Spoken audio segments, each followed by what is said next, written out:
Team India star batter Virat Kohli మరోసారి చరిత్ర సృష్టించాడు. రాంచీ వేదికగా జరిగిన తొలి వన్డేలో దక్షిణాఫ్రికాపై కోహ్లీ సెంచరీ చేసి రికార్డులు బ్రేక్ చేశాడు. ఈ సెంచరీ విరాట్ వన్డే కెరియర్లో మరో మైలురాయిగా నిలిచింది. వన్డేలో 52 సెంచరీలు చేసిన విరాట్ కోహ్లీ ఇంతకాలం సచిన్ పేరు మీద ఉన్న ఆల్ టైమ్ రికార్డును బ్రేక్ చేశాడు.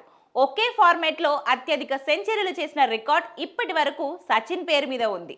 సచిన్ టెస్ట్లలో 51 సెంచరీలు చేశాడు. విరాట్ కోహ్లీ ఇప్పుడు వన్డేలో 52వ సెంచరీ నమోదు చేసి సచిన్ను దాటేశాడు. దాంతోపాటు దక్షిణాఫ్రికాపై అత్యధిక సెంచరీలు చేసిన ఆటగాడిగా కూడా కోహ్లీ నిలిచాడు.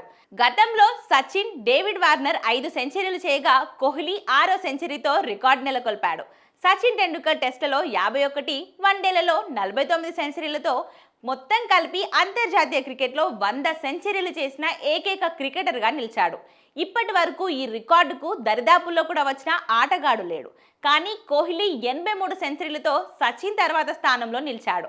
మరో 17 సెంచరీలు చేస్తే విరాట్ కోహ్లీ కూడా 100 శతకాలలో రికార్డు సృష్టించవచ్చు. విరాట్ కోహ్లీ, రోహిత్ శర్మ భాగస్వామ్యం కూడా జట్టు భారీ స్కోర్ చేయడంలో కీలకంగా మారింది. విరాట్ 135 పరుగులు చేయగా రోహిత్ 57 పరుగులు చేశాడు. విరాట్ కోహ్లీ మరో రికార్డుకు కూడా అది చేరువలో ఉన్నాడు.